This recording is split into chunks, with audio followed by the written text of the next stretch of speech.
నమస్కారం SDV news కి స్వాగతం. ముందుగా ఈనాటి ముఖ్యాంశాలు. తాడేపల్లిలోని వైఎస్ఆర్సీపీ కేంద్ర కార్యాలయంలో ఎన్నికల మేనిఫెస్టోను ఆవిష్కరించనున్న వైసీపీ పార్టీ అధినేత సీఎం వైఎస్ జగన్మోహన్ రెడ్డి. మరి కాసేపట్లో విడుదల కానున్న వైఎస్ఆర్సీపీ మేనిఫెస్టో. పశ్చిమంలోనూ విద్వేషాలు సృష్టించేందుకు బీజేపీ పన్నాగాలు పన్నుతోందని ఆరోపించిన వైసీపీ అభ్యర్థి షేక్ ఆసిఫ్. స్కామ్లతో ఎదిగి నేడు పశ్చిమంలో పోటీ చేస్తున్న బీజేపీ నాయకులను తరిమి కొట్టాలంటూ పిలుపు. మీలో ఒకటిగా మీ ముందుకు వస్తున్న పశ్చిమ నియోజకవర్గాన్ని ఆదర్శవంతంగా తీర్చిదిద్దుతానని అందరికీ మాట ఇస్తున్నానన్న ఎన్డీఏ కూటమి అభ్యర్థి సుజనా చౌదరి. మీ సమస్యలు పరిష్కరించే బాధ్యత నాది, మీకు సేవ చేసుకునే అవకాశం కల్పించండి అంటూ వెల్లడి. వైఎస్ఆర్సీపీ హయాంలోనే కొండ ప్రాంతాల్లో అభివృద్ధి జరిగిందని వెల్లడించిన వైసీపీ తూర్పు నియోజకవర్గ ఎమ్మెల్యే అభ్యర్థి దేవినేని అవినాష్. వచ్చే ఎన్నికల్లో ఫ్యాన్ గుర్తుకు ఓటు వేసి జగన్మోహన్ రెడ్డిని మళ్లీ సీఎంను చేసుకుందామని పిలుపు.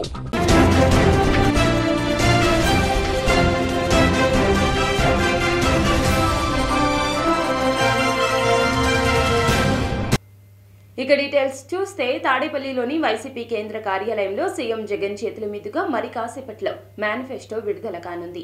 తాడేపల్లిలోని వైఎస్ఆర్సీపీ కేంద్ర కార్యాలయంలో పార్టీ అధినేత సీఎం జగన్ మేనిఫెస్టోను ఆవిష్కరించనున్నారు. అయితే ఇప్పుడు ఉన్న పథకాలే కొనసాగిస్తారా, కొత్తవి ఏమైనా చేరుస్తారా అనే చర్చ జోరందుకుంది.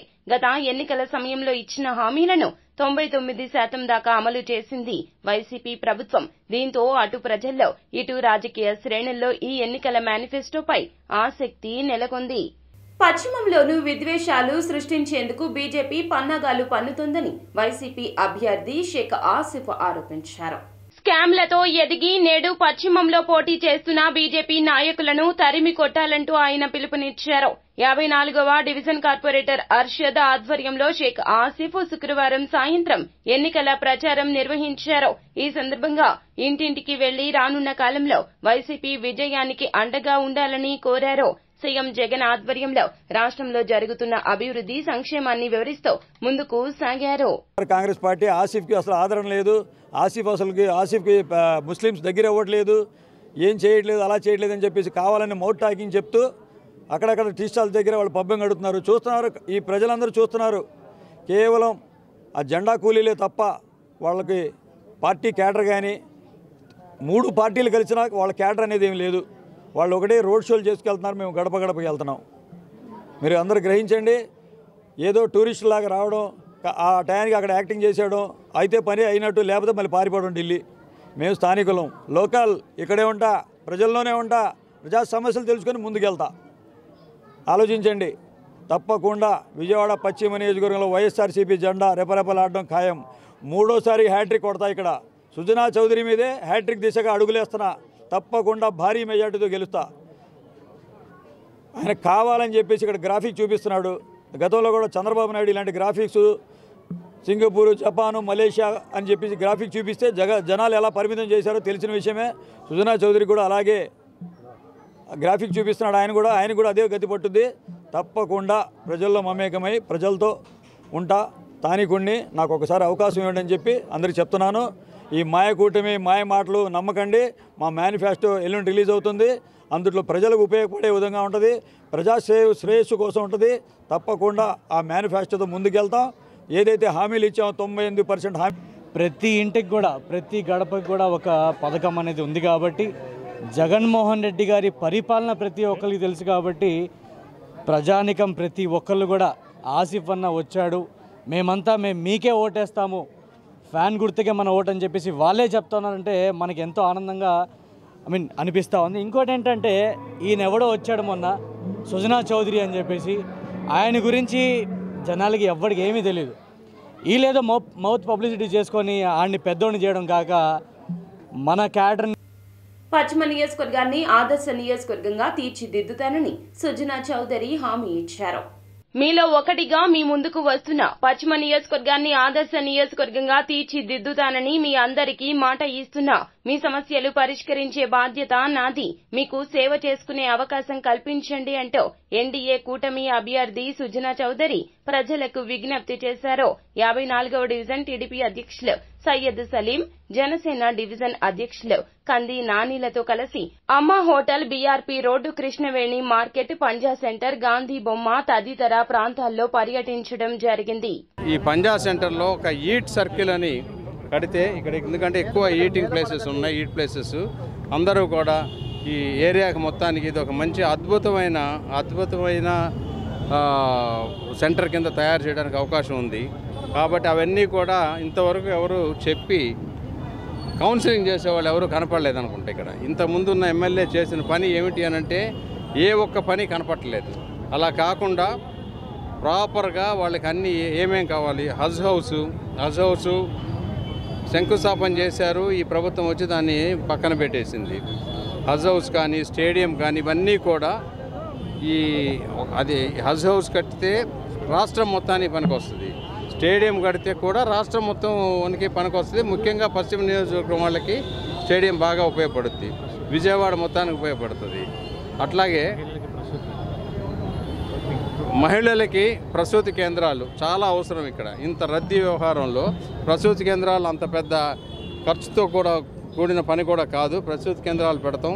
తర్వాత ఇక్కడ నుంచి ఎయిమ్స్ గుంటూరు మంగళగిరి దగ్గర నుంచి వాళ్ళదే ఇక్కడ బ్రాంచ్ పెట్టి ఇక్కడ నుంచి ప్రాథమిక వైద్యం ఇచ్చేసి ఇక్కడ నుంచి మెయిన్ సెంటర్కి పంపించే విధంగా కూడా ఒక షటిల్ సర్వీస్ పెట్టించాలి అని చెప్పేది నా అభిప్రాయం. అవన్నీ కూడా చేసి తీరుతాం. కాబట్టి ఇక్కడ అందరూ ప్రధాని గారు ఒక ఎమ్మెల్యే సీటు గట్టి బస్సులో కావాలి. ఎందుకంటే ఇక్కడ కుల ప్రాతిపదిక మీద, మత ప్రాతిపదిక మీద నేను రాలా. కాబట్టి అదంతా బేరేజ్ చేసుకుని ప్రధానమంత్రి గారు క్యాంపెయిన్కి వస్తాను అని చెప్పి నాకు చెప్పారు. అది ఏ విధంగా ఉపయోగపడుతుంది అంటే ప్రధానమంత్రి గారు చెప్పేది ఏదన్నా నేను చెప్పినవన్నీ ఆయన నోటీసులు కూడా పెడతాను. ఇక్కడ ఉన్న దుర్భర పరిస్థితులు కూడా చెప్తాను. అట్లాగే నా ప్రత్యర్థి అసలు ఆయన ఎక్కడ పుట్టారో కూడా ఒకసారి కనుక్కు. వైసీపీ హయాంలోనే కొండ ప్రాంతాల అభివృద్ధి జరిగిందని వైసీపీ తూర్పు నియోజకవర్గ ఎమ్మెల్యే అభ్యర్థి దేవినేని అవినాష్ అన్నారు. 6వ డివిజన్లోని అప్పలనాయుడు వీధి, చలసాని వారి వీధి, గంగానమ్మ వీధి, గుమ్మడి వారి వీధి, నాపరాళ్ల వీధి వంటి కొండపై ప్రాంతాల్లో అవినాష్ ఇంటింటికి వెళ్లి ఎన్నికల ప్రచారం నిర్వహించారు. అవినాష్ మాట్లాడుతూ సీఎం జగన్ అధికారంలోకి వచ్చాక ప్రభుత్వ సేవలను ప్రజల గడప వద్దకు తీసుకొచ్చి అందిస్తున్నారని చెప్పారు. వచ్చే ఎన్నికల్లో ఫ్యాన్ గుర్తుకు ఓటు వేసి జగన్ ను మళ్లీ సీఎంని చేసుకుందామంటూ పిలుపునిచ్చారు. ఈరోజు మేము ఎంతో నమ్మకంగా, ఎంతో ధైర్యంగా 674 కోట్ల రూపాయలు మేము అభివృద్ధి కార్యక్రమాలు చేశామని చెప్పని మేము చెప్పుకోగలుగుతున్నాం. తెలుగుదేశం పార్టీ అధికారంలో ఉన్నప్పుడు ఆ నియోజకవర్గం కనుక తెలుగుదేశం పార్టీ కనుక ఓడిపోతే ఎటువంటి అభివృద్ధి కార్యక్రమాలు చేసేవారు కాదు. కానీ ఈరోజు జగన్మోహన్ రెడ్డి గారి ఒక నాయకత్వంలో తూర్పు నియోజకవర్గంలో వైఎస్ఆర్ కాంగ్రెస్ పార్టీ ఓడిపోయినా గత ఎన్నికల్లో మేము మంచి మనసుతో ఈ ప్రాంతంలో ఉన్న నివసిస్తున్న ప్రజానీకానికి మంచి చేయాలి, వీళ్ళందరి గారు అండగా ఉండాలని చెప్పి మేము అనేక అభివృద్ధి కార్యక్రమాలు చేసాం. 80 కోట్ల రూపాయలతో ఈరోజు సంక్షేమ కార్యక్రమాలు కేవలం 6వ డివిజన్లో మేము అందజేస్తాం గారు జరిగింది. ఈరోజు ఈ యొక్క నియోజకవర్గానికి 10 సంవత్సరాలు ఎమ్మెల్యేగా ఉంటూ ఎటువంటి కార్యక్రమాలు గారు చేయకుండా ఈ ప్రాంతంలో షో మాటలు, షో కబుర్లు, షో రాజకీయాలు చేసి ప్రజానీకాన్ని మోసం చేసిన 10 సంవత్సరాల ఎమ్మెల్యే, ఇప్పుడు మాజీ ఎమ్మెల్యే గద్దె రామ్మోహన్ మాకొద్దు, ఈ యొక్క అసమర్థ ఎమ్మెల్యే మాకొద్దు అని చెప్పని ప్రతి ఒక్కరి గారు చెప్పడం గారు జరుగుతుంది. ఈరోజు ఏ పార్టీ అయినా ఓటేసినా ఓటు వేయకపోయినా ప్రతి ఒక్కరం గారు ఈరోజు ఈ ప్రాంతంలో ప్రజానీకానికి అండగా ఉండటం జరిగింది. ప్రతి ఒక్కరికి మంచి చేసాం. మేము కోరుకునేది గారు ఒకటే ప్రజానీకాన్ని. ఈరోజు 6వ డివిజన్లో కానివ్వండి, అదే తూర్పు నియోజకవర్గంలో 5 సార్లు 6 సార్లు మీ సొంత కుటుంబ సభ్యుడిగా మీ ఇంటి దగ్గరికి వచ్చా. నేను మీ కుటుంబ సభ్యుడిగా, మీ సొంత బిడ్డగా మీకు అన్ని విధాలుగా మీకు తోడుగా ఉన్నా, అండగా ఉన్నా. మీ బిడ్డకి ఒక్క అవకాశం ఇవ్వండి, ఒక్క అవకాశం ఇచ్చి దీవించండి. రాబోయే రోజుల్లో తూర్పు నియోజకవర్గంలో అనేక అభివృద్ధి సంక్షేమ కార్యక్రమాలతో ముఖ్యమంత్రి జగన్మోహన్ రెడ్డి గారి నాయకత్వంలో ముందుకు జరిగింది. అదేవిధంగా రేపు రాబోయే రోజుల్లో అవినాష్ గారికి ఎమ్మెల్యేగా అవకాశం ఇస్తే ఈ కొండ ప్రాంతం కానీ, ఏదైతే కొండ చివరి వరకు మెట్ల మార్గం కానీ, అండర్గ్రౌండ్ డ్రైనేజ్ కానీ, సైడ్ కాలువలు కానీ, కరెంటు కానీ ఇవన్నీ కూడా దేవుని నియోజకవర్గంలో 90% ఈ 6వ డివిజన్లో వర్కులన్నీ కూడా జరిగినాయి. రేపు కుల మత రాజకీయాలకు అతీతంగా ప్రతి ఇంటా సంక్షేమ పథకాలు అందించిన ఘనత సీఎం జగన్ కే దక్కుతుందని ఎమ్మెల్యే వెల్లంపల్లి వెల్లడించారు. స్థానిక 28వ డివిజన్ శ్రీనగర్ కాలనీలో YCP division incharge Kanaparthi Kondalarao party నాయకులతో కలిసి ఎన్నికల ప్రచారం నిర్వహించారు. ఈ సందర్భంగా ఆయన ఎన్నికల్లో ఫ్యాను గుర్తుకు ఓట్లు వేసి ఆశీర్వదించాలన్నారు. ఎమ్మెల్యే వెల్లంపల్లి మాట్లాడుతూ శ్రీనగర్ కాలనీని అన్ని విధాలుగా అభివృద్ధి చేసిన ఘనత వైసీపీ ప్రభుత్వానికే దక్కుతుందన్నారు. ప్రభుత్వ పథకాలు పారదర్శకంగా అందాలంటే మళ్లీ జగనన్న ప్రభుత్వమే రావాలన్నారు. 28వ డివిజన్లో ఈ ప్రదేశం అంతా కూడా పర్యటించడం జరుగుతుంది. ప్రజల నుంచి ప్రతి ఇంటికి కూడా వెళ్తుంటే ప్రతి ఇంటికి కూడా మంచి స్పందన ఇస్తున్నారు. అందరూ కూడా చాలామంది ఇప్పుడు ఇక్కడ ఈ ఇంట్లో కూడా పెద్దామ పెన్షన్ ఇంటికి వచ్చేస్తున్నాడయ్యా, ఆయన కాకి ఇంకెవరికి వేస్తాము. ఎప్పుడు గతంలో ఏ ముఖ్యమంత్రి కూడా ఆ విధంగా చేయాలని ఆలోచన చేయలేదు. వైద్యం ఉచితంగా చేస్తున్నాడు, అందరికీ కూడా పిల్లలు చదివిస్తున్నాడు, ఇల్లు లేని వాళ్ళందరూ కూడా ఇల్లు ఇస్తున్నాడు అని చెప్పిన ప్రతి ఒక్కళ్ళు కూడా జగనన్నే మేము గెలిపించుకుంటాం, ఆయన గెలిస్తేనే మళ్ళీ మాకు ఈ పథకాలు ముందుకు వస్తాయని చెప్పడం కానివ్వండి. ఈ కాలనీ చూసుకుంటే చూడండి ఎంత డీసెంట్గా కాలనీని మొత్తం కూడా డెవలప్ చేశారో ఒకసారి మనందరం కూడా గమనించాల్సిన అవసరం ఉంది. అందుకనే జగన్మోహన్ రెడ్డి గారు అంటేనే అభివృద్ధి అంటేనే జగన్మోహన్ రెడ్డి గారు, సంక్షేమం అంటే జగన్మోహన్ రెడ్డి గారు అంటేనే సంక్షేమాన్ని అభివృద్ధిని సంపాదనలో ముందు తీసుకెళ్తున్న వ్యక్తి జగన్మోహన్ రెడ్డి గారు. కాబట్టి ప్రతి ఒక్కళ్ళు కూడా ఆయన్ని అభిమానిస్తున్నారు. ఆయన్ని తప్పకుండా మేము గెలిపించుకుంటాం, ఇది మా బాధ్యత అని చెప్పిన విధంగా ప్రతి ఒక్కళ్ళు మమ్మల్ని ఆదరిస్తుంటే చాలా సంతోషంగా ఉందని చెప్పని కూడా మీ అందరికీ కూడా తెలియపరచుకుంటున్నాం. అందరికీ కూడా ఎవరైతే మాకు సహకరిస్తున్నారో స్థానిక 28వ డివిజన్లో మన వైఎస్ఆర్సీపీ అభ్యర్థి అయినటువంటి శ్రీ వెల్లంపల్లి శ్రీనివాసరావు గారు, వైసీపీ అభిమానులు, కార్యకర్తలు అందరం కూడా ఈ రోజున గడప గడప కార్యక్రమంలో పాల్గొన్నాము. ఈ కార్యక్రమంలో అందరం కూడా ఏ ఇంటికి వెళ్ళినా కూడా అందరూ కూడా జగన్మోహన్ రెడ్డి గారిని ఎంతో పొగుడుతూ, అన్న సీనన్న మేము మీకే ఓట్లేస్తాం, జగన్మోహన్ రెడ్డి గారిని మళ్ళీ సీఎంగా చూస్తాం, ఎంతో ఆనందంతో మాకు అందరికీ కూడా చెప్పడం మాకు ఎంతో ఆనందంగా ఉంది. రాబోయే కాలంలో సీఎం జగన్మోహన్ రెడ్డి గారిని మళ్ళీ సార్వత్రిక ఎన్నికల్లో పోలింగ్ బూత్ల వద్ద మహిళలకు సదుపాయాలు కల్పించాలని చీఫ్ ఎలక్షన్ కమిషనర్ను కోరిన మహిళా కమిషన్ చైర్పర్సన్ గజ్జల వెంకటలక్ష్మి. సార్వత్రిక ఎన్నికల దృష్ట్యా కడప జిల్లాలోని పోలింగ్ బూత్లలో మహిళలకు కల్పిస్తున్న సదుపాయాలు తనిఖీ చేయుటకు అనుమతి ఇవ్వాలని సచివాలయంలో చీఫ్ ఎలక్షన్ కమిషనర్ను కలిసి మహిళా కమిషన్ చైర్పర్సన్ గజ్జల వెంకటలక్ష్మి వినతి పత్రం అందజేశారు. 2024 సార్వత్రిక ఎన్నికల సందర్భంగా రాష్ట్రంలో అన్ని పోలింగ్ బూత్లలో మహిళలకు అవసరమైన సౌకర్యాలు కల్పించాలన్నారు. సానుకూలంగా స్పందించిన చీఫ్ ఎలక్షన్ కమిషనర్ సంబంధిత డీఈఓలకు ఆదేశాలు ఇస్తామని తెలియజేశారు. కలవడం జరిగింది.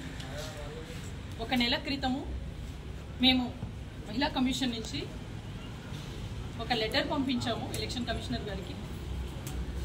ఎప్పుడూ కూడా ఇంతవరకు జరిగినటువంటి ఏ ఎలక్షన్లో కూడా మహిళలకు సపరేట్ క్యూ లైన్లు లేవని, అందరికీ కలిపి క్యూ లైన్స్ పెట్టడం వల్ల మరి మహిళలు క్యూ లైన్స్లో ఈ అధికమైన ఉష్ణోగ్రతలు నమోదవుతున్న సమయంలో ఇబ్బంది పడే అవకాశం ఉందని తెలపడం జరిగింది. అదేవిధంగా గర్భవతులైన మహిళలు ఓటింగ్ కేంద్రాలకు వచ్చినప్పుడు వారికి సడన్గా ఎక్కువ సమయం అక్కడ గడపడం వల్ల వారికి ఏదైనా సరే అత్యవసరమైన వైద్య సహాయం అందేలా చర్యలు తీసుకోమని చెప్పాం. అదేవిధంగా మంచినీళ్లు, ఓఆర్ఎస్ లాంటివి కూడా అందుబాటులో ఉంచాలి అని కూడా తెలపడం జరిగింది. చిన్నపిల్లల తల్లులు అక్కడికి వచ్చినప్పుడు బిడ్డలను తీసుకొని వస్తారు కాబట్టి ఓటింగ్లో పాల్గొన్నప్పుడు వారికి ఫీడింగ్ రూమ్స్ ఉండే విధంగా ఫీడింగ్ రూమ్స్ కూడా అరేంజ్ చేయమని చెప్పడం జరిగింది. ఎలక్షన్ కమిషనర్ గారు దుర్గగుడి దేవస్థానంలో కొత్తగా నిర్మించిన యాగశాలలో పూజా కార్యక్రమాలు ఘనంగా నిర్వహించారు. అమ్మవారి ఆలయ ప్రాంగణంలోని రాధాకృష్ణుల విగ్రహం వద్ద దేవస్థానం యాగశాల నిర్మాణం చేపట్టింది. ఇక్కడ పూజా కార్యక్రమాలకు రాష్ట్ర ప్రభుత్వ ప్రత్యేక ప్రధాన కార్యదర్శి ఆర్ కరికాల వలవన్, దేవాదాయ శాఖ కమిషనర్ ఎస్ సత్యనారాయణ విచ్చేశారు. తొలుత ఆలయ అర్చకులు పూజా కార్యక్రమాలు నిర్వహించి నూతన యాగశాలలోకి ప్రవేశించారు. అనంతరం యాగశాల పద్మపీఠంపై ఆలయ అర్చకులు గణపతి పూజ, కలశ స్థాపన, వాస్తు హోమం అనంతరం చండీ హోమం చేశారు. ఓం నమః శివాయ, శ్రీ మాత్రే నమః. ఈ దినం నూతన యాగశాలలో యాగాన్ని ప్రారంభించడం జరిగింది. ఈ యాగశాల చాలా సంవత్సరాలుగా నిర్మించదలిచి ఆలయం, మరి దీని దాతగా సంఘ నరసింహారావు గారు ముందుకు రావడం, ఆయన అత్యంత శ్రమతో శ్రద్ధతో చాలా నిపుణులైనటువంటి ఇంజనీర్లతో సంప్రదించి ఐఐటి మద్రాసు బాంబే సంస్థలతోనూ అనుక్షణము వాళ్ళని పిలిపించి పరిశీలింపచేసి ఒక మంచి యాగశాల దేవాలయానికి అమ్మలగన్నయమ్మ దుర్గమ్మకి ఇవ్వాలా, మల్లేశ్వరునికి ఇవ్వాలా అని పరమ శివభక్తుడైనటువంటి సంగా నరసింహారావు గారు సంకల్పించారు. మరి అది గతంలోనే ఫిబ్రవరి నెలలో దీనికి ప్రారంభోత్సవాలు కూడా జరిగాయి. అత్యంత తక్కువ సమయంలో యాగశాలను మాకు అందించారు. మేము మా వేద పండితులు అపౌరుషేయం శ్రీ మహాభాగవతం జగన్మాతకు సంబంధించినటువంటి అంటే రామో విగ్రహవాన్ ధర్మానికి ఆకారం ఏంటంటే రాముడు. అలానే అమ్మవారి యొక్క అక్షరానికి ఆకారం ఏంటయ్యా అంటే ఇదే అపౌరుషేయం శ్రీ మహాభాగవతం. ఈ గ్రంథంలో అమ్మవారి యొక్క సంపూర్ణ స్వరూపం అంటే వేదవ్యాసుడికి కూడా అమ్మవారి యొక్క చరిత్ర వ్రాయాలి అంటే ఆధారమైన గ్రంథం. వేదవ్యాసుడు కూడా ఆనంద భాష్పాల యనమల కుదురు శ్రీ రామలింగేశ్వర స్వామి దేవస్థానం కార్యనిర్వహణాధికారిగా చేస్తున్నాం. ముఖ్యంగా ఈరోజు శ్రీ అమ్మవారి దుర్గామాత దేవస్థానంలో శ్రీ సంగా నరసింహారావు గారు మన ఆలయానికి కూడా యాగశాల వారి స్వహస్తాలతో ఈరోజు నిర్మాణం చేయడం ఇదంతా కూడా చాలా ఆనందదాయకంగా ఉంది. అలాగే ముఖ్యంగా ఈరోజు మన ఆంధ్రప్రదేశ్ దేవాదాయ శాఖ ప్రిన్సిపల్ సెక్రటరీ గారు శ్రీ కలికాల వల్వన్ గారు, శ్రీయుత కమిషనర్ గారు శ్రీ ఎస్ సత్యనారాయణ గారు, అలాగే దుర్గగుడి దేవస్థానం ఈవో గారు రామారావు గారు. కాంగ్రెస్ పార్టీ రాష్ట్ర కార్యదర్శి పోతిన బేసి కంఠేశ్వరుడు తన పదవికి రాజీనామా చేశారు. ఈ మేరకు రాజీనామా పత్రాన్ని పార్టీ అధిష్టానానికి పంపినట్లు పేర్కొన్నారు. ఈ సందర్భంగా విజయవాడలోని సర్దార్ మరుపిళ్ల చిట్టి కాంగ్రెస్ కేంద్ర కార్యాలయంలో నిర్వహించిన మీడియా సమావేశంలో మాట్లాడారు. సర్దార్ మరుపిళ్ల చిట్టి కాంగ్రెస్ కేంద్ర కార్యాలయాన్ని 1935లో నాటి స్వాతంత్ర సమర యోధులు, మాజీ ఎమ్మెల్యే మరుపిళ్ల చిట్టి వంటి మహనీయులు ప్రారంభించారన్నారు. జిల్లాలో మొదటి కాంగ్రెస్ కార్యాలయమన్నారు. అప్పటి నుంచి పలు తరాలుగా కాంగ్రెస్ పార్టీని ఇక్కడ కాపాడుకుంటూ ముందుకు సాగుతున్నామని చెప్పారు. కార్యాచరణ అనేది మటుకు త్వరలోనే మా అందరి మెంబర్లతో కానీ, మా సంస్థతో కానీ, మా అభిమానులతోని మిగతా వాళ్ళతో కూడా చర్చించి 1-2 రోజుల్లో మీకు కూడా మీ పత్రికాముఖంగా మళ్ళీ మేము అనేది ఏ రకమైన స్టెప్ తీసుకున్నాం అనేది కూడా మీకు తెలియజేస్తాం. దయించి మీరందరూ కూడా, ప్రజలందరూ కూడా మా ఆవేదనని అర్థం చేసుకొని మమ్మల్ని ఆశీర్వదిస్తారని అయితే కోరుకుంటున్నాం. ఇవాళ ఆ పరిస్థితిని మళ్ళీ ఏదైతే భవిష్యత్తుకి ఉపయోగపడేది ఈ సంస్థను కూడా సర్దార్ మరుపుల చిట్టి గ్రంథాలయ సంస్థ కింద దీన్ని స్మారక భవనం కిందే స్వతంత్ర భవనం కింద స్వతంత్రంగా ఏ పార్టీకి సంబంధం లేకుండా ఒక మెమోరియల్ ట్రస్ట్గా దీన్ని కూడా రూపొందన చెంది ఇక నుంచి ఆయన పేరు కూడా సర్దార్ మరుపుల చిట్టి స్మారక గ్రంథాలయ సంస్థ కింద దీన్ని నడుపుతామని, పార్టీ తీళ్ళకి సంబంధం లేకుండా చేస్తామని, అలాగే దీన్ని ఒక వైభవాన్ని స్వాతంత్ర సమరయోధులు ఇక్కడ నుంచి స్వాతంత్ర సమరం అనేది ఇక్కడ నుంచి బిగిన్ అయింది. ఈ 1935లో ఈ కృష్ణా జిల్లా మొట్టమొదటి సమరం దిగినైంది కాబట్టి దాని ఆ మెమోరియల్గా ఆ స్వాతంత్ర సమరయోధులకి, అలాగే ఇక్కడ చేసిన వాళ్ళ యొక్క హిస్టరీలు కానీ అన్నిటిని కూడా పొందుపరిచి ఒక మెమోరియల్గా, అలాగే ఒక గ్రంథాలయ సంస్థగా. బీజేపీ టీడీపీ కూటమిపై వైసీపీ చేసే ప్రచారాలపై రాష్ట్ర మైనార్టీ సెల్ ప్రధాన కార్యదర్శి ఫతావుల్లా ధ్వజమెత్తారు. ఆంధ్రప్రదేశ్ రాష్ట్ర పరిస్థితి చూస్తే ప్రతి ఒక్కరూ కూడా టీడీపీ అధికారంలోకి రావాలని కోరుకుంటున్నారు. ఇప్పుడు ఇవన్నీ చూసి జగన్మోహన్ రెడ్డికి భయం పట్టుకుందన్నారు. ఆ భయంతోనే ముస్లిం ఓట్లను తన ఖాతాలో వేసుకోవడానికి కూటమిపై అసత్య ప్రచారాలు చేస్తున్నారన్నారు. ఈ క్రమంలో పేటీఎం బ్యాచ్ ని పెట్టుకుని తప్పుడు ప్రచారాలు చేస్తున్నారు. బీజేపీ టీడీపీ పొత్తు ఎప్పటి నుంచో ఉంది. ఈ క్రమంలో ఏ రోజు కూడా మైనార్టీలపై ఎటువంటి ప్రభావం పడలేదని చెప్పారు. ప్రజలు తహతహలాడుతున్నారు. ఇవన్నీ చూసి జగన్మోహన్ రెడ్డి గారికి భయం పట్టుకుంది. ఎందుకంటే పోయినసారి అయితే మనం 151 సీట్లు కొట్టాం. ఈసారి అంకె మూడిట్లో ఏ అంకె విడిపోతుందో తెలియదు. 15 సీట్లు వస్తాయో, 5 సీట్లు వస్తాయో, 1 సీటు వస్తుందో కూడా తెలియని పరిస్థితిలో అయోమయంలో జగన్మోహన్ రెడ్డి పడిపోయి ఆయన ఏం చేశాడంటే కులాలు మతాల విషయం ఎత్తి ఏదైతే బీజేపీ ఇష్యూ ఉందో ఆ బీజేపీ భూతాన్ని యూపీ బీహార్లో జరిగే ఇన్స్టెన్స్ని తీసుకొని వచ్చి ఇక్కడ భయపెట్టి తెలుగుదేశం పార్టీకి ఓటు వెళ్లకుండా ముస్లిం ఎస్సీల ఓటు తన ఖాతాలో వేసుకోవాలని శత విధాలుగా జగన్మోహన్ రెడ్డి ప్రయత్నిస్తున్నాడు. విజయవాడ నగరంలోనే దాదాపు 100 మంది పేటీఎం కుక్కల్ని పెట్టి ప్రతిరోజు ఉదయం నుంచి సాయంత్రం వరకు బృందేశ్వరి గారు చెప్పని మాట మార్ఫింగ్ ఫోటో పెట్టాం, ఆమె ఏదో చెప్పారని పెట్టాం. అచ్చెన్నాయుడు గారి ఫోటో పెట్టాం, ఆయన ఏదో చెప్పారని పెట్టాం. చంద్రబాబు నాయుడు గారి ఫోటో పెట్టాం, చంద్రబాబు నాయుడు ఏదో స్టేట్మెంట్. ఇదే పని పొద్దున్న నుంచి సాయంత్రం వరకు పోలీసులు చేసే అరాచకాలకు ఒక ఫ్యామిలీ బలైపోతే ఏ రోజైనా జగన్మోహన్ రెడ్డి వాళ్ళ ఇంటికి వెళ్ళటం కానీ వాళ్ళ ఫ్యామిలీని పిలిపించుకొని పరామర్శించడం కానీ చేశాడా? అలాగే ఎక్కడో యూపీలో బుల్డోజర్ల గురించి విన్నాం. ఇక్కడ గుంటూరు జిల్లాలో మీ వైసీపీ నాయకుడు ఇంటికి దారి లేదని ముస్లింల ఇళ్లను బుల్డోజర్లు పెట్టి కొట్టించిన ఘనత మీ వైసీపీ పార్టీది కాదా? మీ వైసీపీ నాయకుడికి కాదా? ఏ విధంగా మీరు చెప్తున్నారయ్యా ముస్లిం సమాజానికి మేము ఉద్ధరించామని? ఎక్కడ ఒక్క పాయింట్ చెప్పండి, మీరు ఎక్కడ ఉద్ధరించారు? తెలుగుదేశం, బీజేపీ, జనసేన పొత్తు ఈరోజు ప్రజలు యాక్సెప్ట్ చేశారు, ప్రజలు అంగీకరించారు, ప్రజలు సంతోషంగా. గతంలో ఎవరూ చేయని విధంగా జగన్మోహన్ రెడ్డి కాపులకు మంచి చేశారని కబడ్డీ శ్రీను వెల్లడించారు. అమరావతి కాపునాడు వైఎస్ఆర్సీపీ మద్దతు ఇస్తూ కాపునాడు రాష్ట్ర అధ్యక్షులు సుంకర శ్రీనివాసరావు స్థానిక ఆంధ్రప్రభ కాలనీలో గల వైసీపీ కార్యాలయంలో విలేకరుల సమావేశం నిర్వహించారు. ఈ సందర్భంగా కబడ్డీ శ్రీను మాట్లాడుతూ అమరావతి కాపునాడు వైఎస్ఆర్సీపీకి మద్దతు ఇస్తున్నట్లు తెలిపారు. గతంలో ఎవరూ చేయని విధంగా జగన్మోహన్ రెడ్డి కాపులకు మంచి చేశారన్నారు. కాపులకు పెద్దపీట వేసింది జగన్మోహన్ రెడ్డి అన్నారు. కాపులను మోసం చేసింది చంద్రబాబు అని దుయ్యబట్టారు. కాపులు టీడీపీకి ఎందుకు ఓటు వేయాలి అంటూ ప్రశ్నించారు.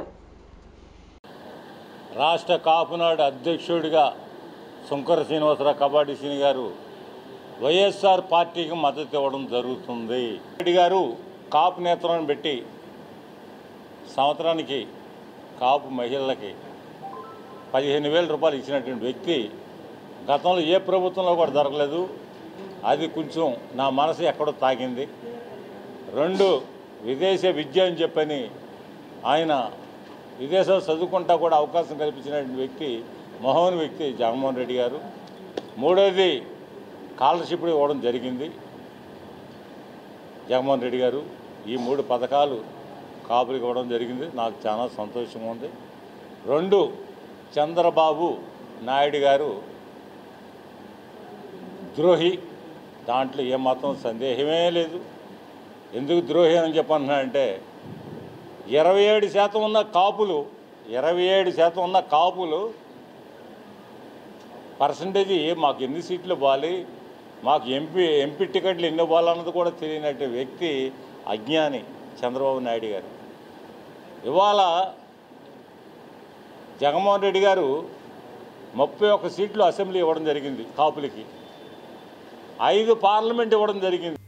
సెంట్రల్ నియోజకవర్గంలో ఎంపీ అభ్యర్థి కేసినేని నాని సతీమణి పావని డిప్యూటీ మేయర్ అవుతూ శ్రీశైలజ్ రెడ్డి పర్యటించారు. వైసీపీ ప్రభుత్వం అమలు చేసిన సంక్షేమ అభివృద్ది కార్యక్రమాలపై ప్రజలు సంతోషం వ్యక్తం చేస్తున్నారని ఎంపీ అభ్యర్థి కేసినేని నాని సతీమణి పావని మరియు డిప్యూటీ మేయర్ అవుతూ శైలజారెడ్డి అన్నారు. సెంట్రల్ నియోజకవర్గం 58వ డివిజన్లో ఎన్నికల ప్రచారం నిర్వహించిన మహిళా నేతలు కరపత్రాలను పంపిణీ చేస్తూ వైసీపీ అభ్యర్థులను ఆశీర్వదించాలని కోరారు. అనంతరం మీడియాతో మాట్లాడుతూ మహిళలను అన్ని రంగాల్లో ప్రోత్సహించిన ఘనత సీఎం జగన్కే దక్కుతుందన్నారు. ప్రచారం చేయడం జరుగుతుంది. వైఎస్ఆర్ కాంగ్రెస్ పార్టీ తరఫున జగన్మోహన్ రెడ్డి గారు ప్రజలకి ఎంత బాగా సంక్షేమంలో ముందుకు తీసుకెళ్తున్నారు అనేది అందరికీ కూడా వివరంగా విడమర్చి చెప్పడం జరుగుతూ ఉంది. అట్లాగే మన విజయవాడకి ఎవరు మంచి చేస్తారు, ఏ నాయకులు అయితే మంచి చేస్తారు అట్లాంటి వారికే మనం ఓట్ చేయాలి. ఆల్రెడీ కేసినేని నాని గారు 2 సార్లు పార్లమెంట్ మెంబర్గా ఇక్కడ ప్రజలకి సేవ అందించడం అందరూ కూడా చూశారు మంచితనంగా. అట్లాగే మళ్ళీ వెల్లంపల్లి శ్రీనివాస్ గారు ఆల్రెడీ ఆయన ఒకసారి ఎమ్మెల్యేగా చేశారు, ఒకసారి మినిస్టర్గా చేశారు రాష్ట్రంలో. ఆయన ఉన్న కాన్స్టిట్యున్సీలో చాలా మంచి చేశారు. మల్లాది విష్ణు గారు ఇక్కడ సెంట్రల్ కాన్స్టిట్యున్సీలో ఆయన కూడా ప్రజలకు మంచి చేశారు. ఎట్లాంటి బ్యాడ్ రిమార్క్ లేని నాయకులు వీళ్ళందరూ కూడా. సో ప్రజలందరూ కూడా గమనిస్తూ ఉన్నారు ఎవరు దౌర్జన్యాలు చేస్తున్నారు, ఎవరు సోషల్ మీడియాలో దౌర్జన్యాలు చేస్తున్నారు, ఇవన్నీ కూడా ప్రజలందరూ గమనిస్తూ ఉన్నారు. ఖచ్చితంగా వైఎస్ఆర్ కాంగ్రెస్ పార్టీకి అత్యంత మెజారిటీతో మళ్ళా జగన్మోహన్ రెడ్డి గారిని ముఖ్యమంత్రిగా గెలిపించుకుంటామని చెప్పి ఏ ఇంటికి వెళ్ళినా కూడా ప్రతి ఒక్కళ్ళు అదే చెప్తా ఉన్నారు. డెఫినెట్గా రాబోయే రోజుల్లో జగన్మోహన్ రెడ్డి గారు అత్యంత మెజారిటీతో ముఖ్యమంత్రిగా మళ్ళా ప్రమాణ స్వీకారం చేస్తారు. ఇప్పుడు ఏదైతే సంక్షేమ పథకాలు అమల్లో ఉన్నాయో వాటన్నింటినీ ఇంకా అత్యద్భుతంగా. వార్తలు ముగించే ముందు ముఖ్య అంశాలు మరోసారి. తాడేపల్లిలోని వైఎస్ఆర్సీపీ కేంద్ర కార్యాలయంలో ఎన్నికల మేనిఫెస్టోను ఆవిష్కరించనున్న వైసీపీ పార్టీ అధినేత సీఎం వైఎస్ జగన్మోహన్ రెడ్డి. మరి కాసేపట్లో విడుదల కానున్న వైఎస్ఆర్సీపీ మేనిఫెస్టో. పశ్చిమంలోనూ విద్వేషాలు సృష్టించేందుకు బీజేపీ పన్నాగాలు పన్నుతోందని ఆరోపించిన వైసీపీ అభ్యర్థి షేక్ ఆసిఫ్. స్కామ్లతో ఎదిగి నేడు పశ్చిమంలో పోటీ చేస్తున్న బీజేపీ నాయకులను తరిమి కొట్టాలంటూ పిలుపు. మీలో ఒకటిగా మీ ముందుకు వస్తున్న పశ్చిమ నియోజకవర్గాన్ని ఆదర్శవంతంగా తీర్చిదిద్దుతానని అందరికీ మాట ఇస్తున్నానన్న ఎన్డీఏ కూటమి అభ్యర్థి సుజనా చౌదరి. మీ సమస్యలు పరిష్కరించే బాధ్యత నాది, మీకు సేవ చేసుకునే అవకాశం కల్పించండి అంటూ వెల్లడి. వైఎస్ఆర్సీపీ హయాంలోనే కొండ ప్రాంతాల్లో అభివృద్ధి జరిగిందని వెల్లడించిన వైసీపీ తూర్పు నియోజకవర్గ ఎమ్మెల్యే అభ్యర్థి దేవినేని అవినాష్. వచ్చే ఎన్నికల్లో ఫ్యాన్ గుర్తుకు ఓటు వేసి జగన్మోహన్ రెడ్డిని మళ్లీ సీఎంను చేసుకుందామని పిలుపు. ఎస్డీవీ న్యూస్ సమాప్తం. నమస్కారం.